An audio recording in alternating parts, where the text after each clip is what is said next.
아브라함 이야기예요. 아브라함은 창세기 12장에서 그 이름이 나오기 시작하면서 22장 계속해서 창세기에서 가장 이름이 많이 언급되는 사람 가운데 한 사람입니다. 창세기 12장에서 오늘 읽은 17장에 들어오기까지 하나님은 아브라함에게 일방적으로 큰 두 가지를 약속하세요. 첫 번째는 뭐냐면 하나는 자식을 주겠다는 거예요.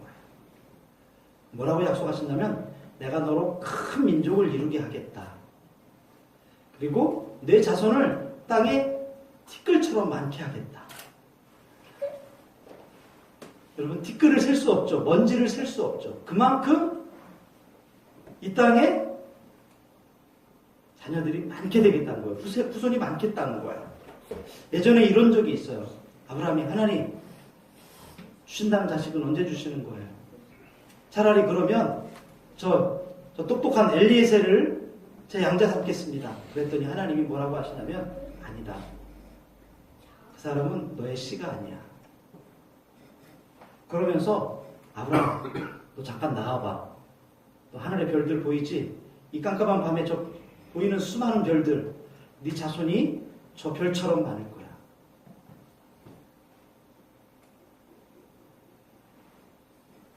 그러면서 하나님이 아브라함아 네 안에 사레가 너의 아이를 낳아줄 거야. 너 그 이름을 이삭이라고 해라. 하나님은요 한두 번 말씀하시지 않고 계속해서 기회가 있을 때마다 시간 날 때마다 아브라함에게 너 후손이 많아질 거야. 이렇게 약속해 주셨었어요. 두 번째 약속은 뭐였냐면 이 땅을 주겠다는 거야. 네가 살고 있는 이곳 지금은 네가 나그네로 이곳에 살고 있고 잠시 이곳에 머물고 있지만 너에게 이 땅을 주겠다. 그리고 너와 네 자손에게 이 땅을 주겠다. 그렇게 약속하셨어요. 실제로 창세기 12장 1절에 보면 하나님이 말씀하세요. 너의 고향과 친척과 아버지 집을 떠나서 내가 너에게 보여줄 땅으로 가라. 아브라함이 어떻게 했을까요? 순종했어요. 그러면서 아브라함이 마침내 도착하니까 대뜸 하신다는 말씀이 바로 여기야. 이 땅을 너에게 줄게. 그러면서 12장과 13장에 보면 아브라함아 너 일어나서 동서남북을 바라봐. 동서남북이 보이지? 네가 보이는 땅 다 너에게 주고 너의 자손들에게 줄 거야. 심지어는 계속해서 말씀하시는데 나는 너를 이곳에 이 땅을 주기 위해서 너의 후손들에게 이 땅을 주기 위해서 너를 갈대아 우르에서 이끌어낸 여호와 하나님이다. 아브라함이 어떻게 한 줄 아세요? 하나님의 그 말씀을 듣고 나서 그 하나님 앞에 제단을 쌓아요. 제단을 쌓는다는 것은 뭐 한다는 거죠? 예배한다는 거죠. 하나님께 예배합니다. 그런데 그런 약속을 받으며 살지만 아브라함에게 실수가 있었을까요? 없었을까요? 아브라함을 믿음의 조상이라고 하지만 아브라함에게도 실수가 있었어요. 하나님 주신다고 하면서 왜 안 주세요? 마음에 이런 갈등하는 마음이 있는데 점점 살기가 좋아지지 않는 거예요. 더 나빠져요. 그래서 아브라함이 자기 가족들을 데리고 하나님의 약속하신 그 땅이 아니라 다른 땅에 가서 산 적도 있어요. 물론 그러면서 많은 우여곡절을 겪었죠. 힘든 일들이 많았어요. 또 힘든 일만 있진 않았죠. 또 그러면서도 하나님은 너 이놈아 너 잘못했지? 그러면서 벌 주시는 하나님이 아니라 우리가 잘못된 길을 갈 때도요, 때로는 하나님 계속해서 우리의 길을 계속 지켜주시면서 우리를 기다려주시는 하나님이에요. 아브라함에게 그랬어요. 그래서 창세기 16장에 보면 하나님이 아브라함의 아내 사레를 통해서 아들을 주신다고 그랬는데 그만 아들이 없으니까 몸종인 하갈을 통해서 아들을 낳게 돼요. 그 아들의 이름이 이스마엘이죠. 이게 16장의 이야기예요. 그리고 16장에서 오늘 17장 말씀을 읽었는데 16장에서 17장까지는 무려 13년이라는 시간이 흐릅니다.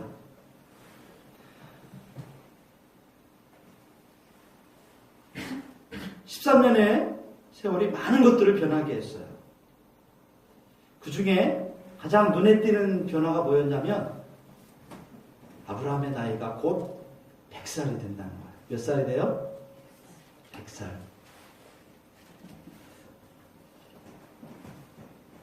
100살이 되면 아이를 가질 수 있을까요? 없을까요? 못 갖죠. 아이를 갖기에 불가능한 나이가 되었어요. 이건 더 이상 인간의 힘으로 안 된다는 거죠. 그나마 좀 힘이 있을 때 이스마엘이라도 낳았는데 이스마엘이 이제 거의 커서 13살, 이제 중학교 들어갈 나이가 되었어요.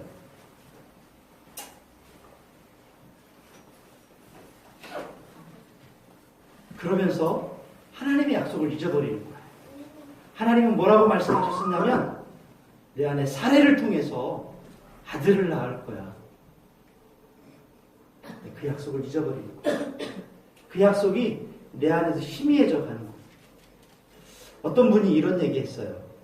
예전에는 하나님이 말씀하시면 그 말씀에 순종하고 말씀하시면 움직였는데 요즘에는 내가 먼저 움직이고 나서 하나님 눈치를 살핀다는 거예요.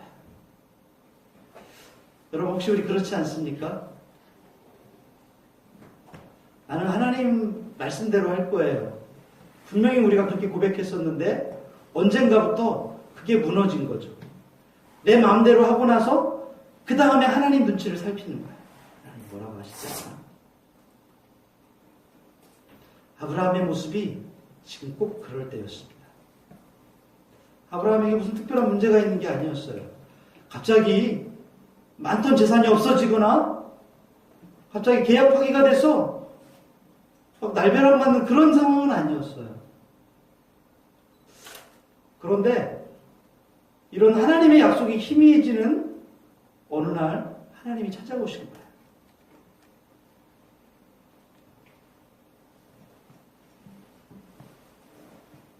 가만히 살펴보면 하나님과의 친밀함이 단절되는 거예요.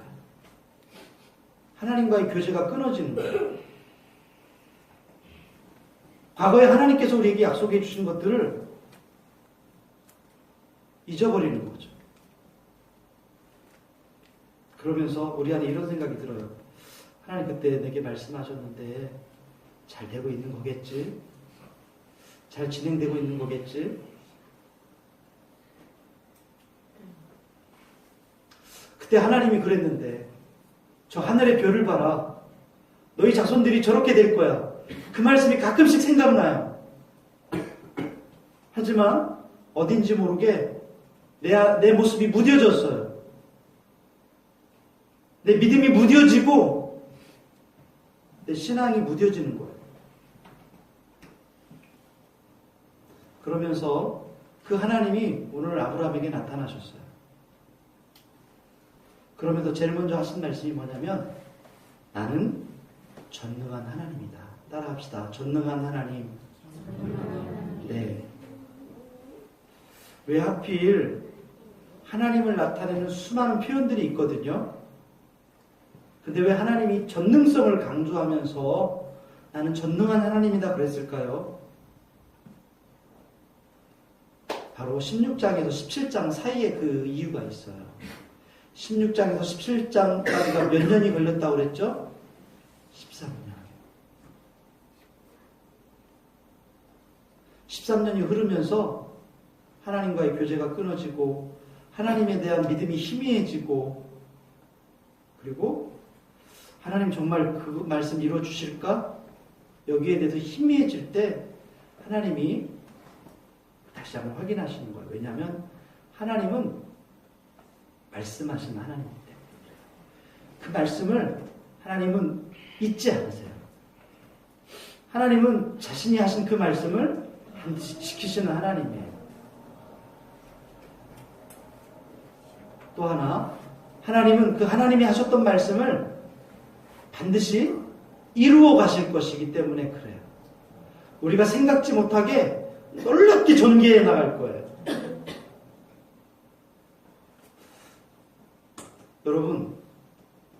여러분들에게 오늘 제가 이 말씀하고 싶어서 이 말씀을 지금 이 창세기 17장 말씀을 여러분들에게 나누는 것입니다. 혹시 우리 안에 무뎌진 부분이 있어요? 하나님 옛날에 나에게 그럴 것이라고 우리에게 주셨던 약속의 말씀들이 있어요. 그 말씀들이 오랜 시간을 걸치면서 내 안에 여러 가지 상황과 환경 때문에 그 말씀이 무뎌진 거예요. 그리고 내가 잊으면서 하나님도 잊으셨겠지라고 생각하는 거죠. 하나님은 잊지 않으신 하나님이십니다. 그래서 하나님이 나타나시면서 하시는 말씀이 나는 전능한 하나님이다. 이렇게 말씀하시는 거예요. 오늘 1절 말씀 한번 볼까요? 아브라함이 99세 때에 여호와께서 아브라함에게 나타나서 그에게 이르시되 나는 전능한 하나님이라. 너는 내 앞에서 행하여 완전하라. 여기 행하여라는 말은 자기 스스로 걷는 거예요. 여기 자기 스스로 못 걷는 사람 없죠? 우리 보민이가 나이가 제일 어려요. 보민이도 혼자 걸을 수 있어요. 행하여라는 말은 스스로 걷는 거예요. 그리고 완전하다, 스스로 행하여 완전하라라고 하는 이 완전한다는 말은 모세가 하나님 앞에 제물을 드릴 때 흠이 없는 제물을 드리게 돼요. 근데 그 흠이 없는 제물을 사용하는 표현이 바로 이 완전이라는 단어예요. 또 노아가 의인이요 당대에 완전한 자라고 그랬는데 바로 똑같은 단어예요. 근데 여기에서는 무슨 의미냐면 행하여 완전하라는 말은 흠 없이 너 스스로 걸어가라는 그런 얘기예요.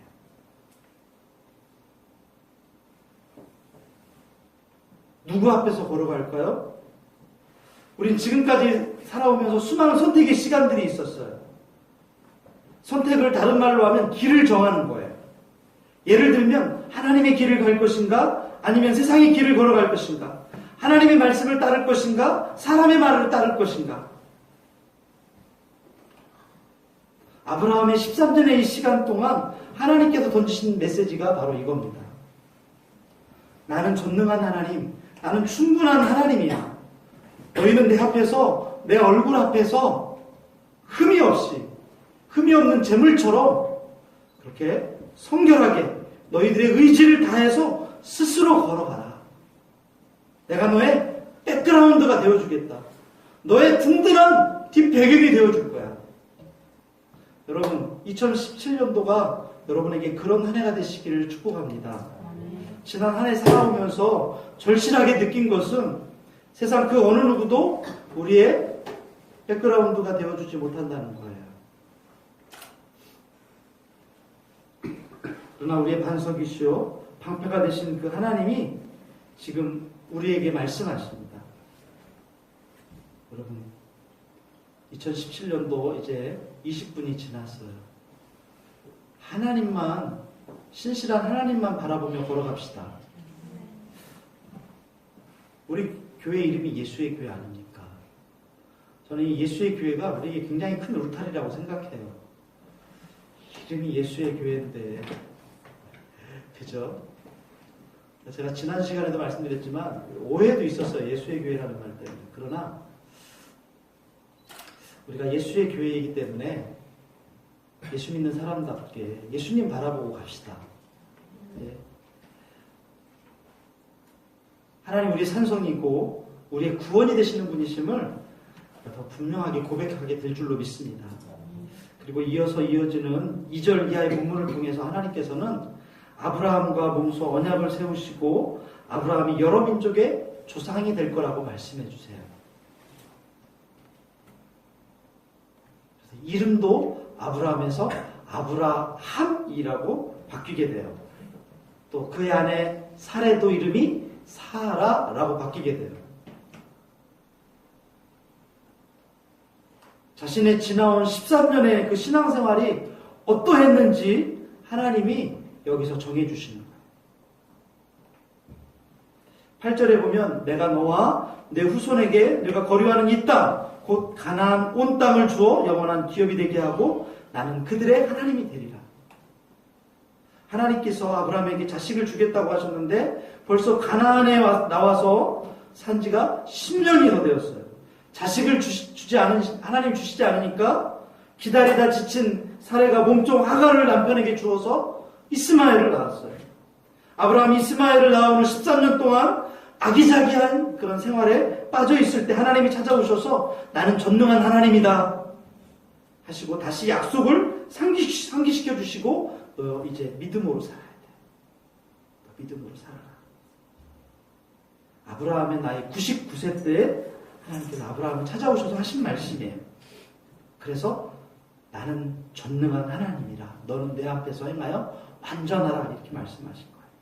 하나님 아브라함에게 나타나서 가장 먼저 하신 말씀이 나는 전능한 하나님, 전능자라.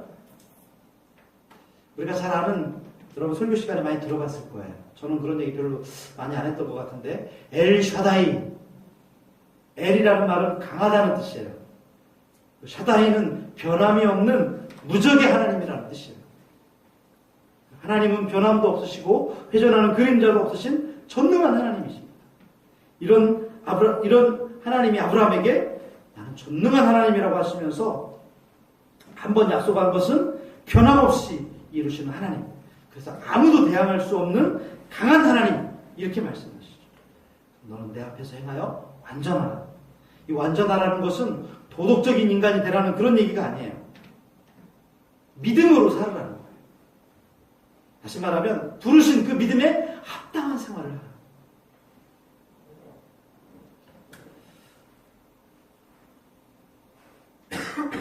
그래서 17장의 말씀을 읽다 보면 특별히 내 언약이라는 말이 계속해서 반복되어져 나와요. 하나님은 내가 내 언약 이런 표현을 쓰시면서 아주 일방적으로 아브라함에게 내가 너를 축복하겠다. 내가 너를 기억하고 있다. 내가 너와 함께 하겠다. 이렇게 약속했어요. 여러분 우리 지난 2016년 가만히 생각해보면 우리 인생에 있어서 참 여러 가지 고비들을 넘어갔다는 생각이 들어요. 그러면서 드는 고백이 뭐냐면 하나님 아니었으면 어쩔 뻔했나 싶어요. 라는 고백이에요. 하나님이 함께 하신다는 거죠.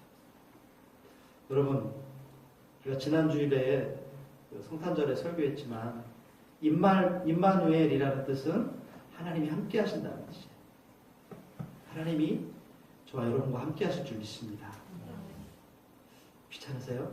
함께 하셔서? 함께 하시면 굉장히 좋습니다. 아멘. 네.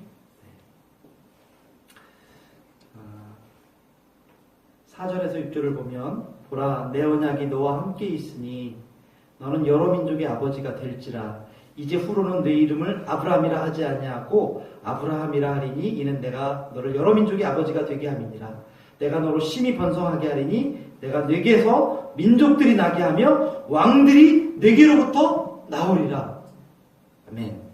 8절에 내가 내 언약을 나와 너 및 내 대대 후손 사이에 세워서 영원한 언약을 삼고 너와 내 후손의 하나님이 되리라.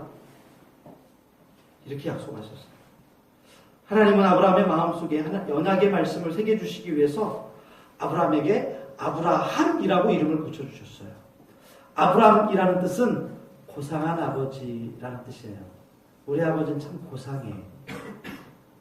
그죠? 네. 고귀하다는 뜻이에요. 아브라함이 이스마엘을 낳고 고상하게 살았어요. 근데 하나님이 나타나셔서 야, 너 이름 바꿔야 되겠어. 너 이름이 아브라함이야. 열국의 아버지. 영어로 Father of Many Nations 이렇게 돼 있어요. 하나님은 아브라함이 자기중심적인 그런 삶을 살고 있을 때 야, 내가 너 행복하게 사는 거 보기 싫어서가 아니라 내가 너를 부른 목적이 있어. 너는 열국의 아버지다. 그래서 17장에 이 약속의 말씀, 이걸 이루기 위해서 언약이라는 단어가 계속 나오게 돼요. 언약의 주체는 누구냐면 하나님이에요. 하나님이 하시는 거예요. 하나님은 언약을 지키시는 하나님입니다. 오늘 우리에게 말씀하실 때 그 말씀을 지키시는 하나님이에요. 저기 오늘 뒤에 저와 함께 2011년도에 같이 훈련받았던 형제님 계세요. 제가 그때 저 형제님 소개시켜 드리려고 제가 드린 말씀이 아니라 제가 그때 붙잡았던 말씀이 히브리서 11장 6절 말씀이에요. 여러분 아세요? 믿음이 없이는 기쁘시게 못하나니 하나님께 나아가는 자는 반드시 그가 계신 것과 또한 그가 자기를 찾는 자들에게 상 주시는 이심을 믿어야 할지니라. 저는요 우리말로 뻑하면 그 말씀을 붙잡고 기도했어요. 내가 어찌할 수 없이 막 두려울 때도 그 말씀 붙잡고 믿음으로. 지금도 그 말씀 붙잡습니다. 여러분, 우리 하나님은 언약을 지키시는 하나님이세요. 이 말씀 붙잡으시기 바랍니다. 잘 안 되면은요, 스마트폰, 책상, 손가락으로 새겨보세요. 그래서 계속 그 말씀이 나의 말씀이 되도록, 하나님의 언약이 되도록. 성경에 보니까 하나님이 내가 하겠다는 말씀이 얼마나 많이 나오는지 몰라요. 우리는 그 말씀 앞에 고백하면 됩니다. 오늘 이 송부영신이 예배, 하나님 앞에 예배하면서 우리를 향하여 하나님 여전히 변함없이 말씀하십니다. 나는 너희의 전능한 하나님이다. 내가 너희를 책임진다. 함께 하겠다. 2017년도만 되니까 아니에요. 2016년도에도 함께 계셨고 15년도에도 함께 계셨지만 2017년도에도 영원히 변함없이 함께 하실 것입니다. 우리가 생각지 못한 그런 길을 걸을 수도 있어요. 그럴 때도 여전히 하나님은 함께 하십니다. 여러분 낙심하지 마십시오. 혹시 우리에게 무뎌진 부분이 있다면 하나님께서 그것을 찾아내게 하실 것입니다. 잊어버린 약속이 있다면 하나님이 찾아내게 하실 거예요. 그리고 그 약속을 기억하면서 믿음으로 살게 하실 것입니다. 그 하나님을 기억하면서 우리 2017년도 승리하는 하나님과 동행하는 저와 여러분 되시기를 예수님의 이름으로 축복합니다. 축복합니다. 기도하겠습니다. 하나님, 주님의 은혜 감사합니다. 우리가 지난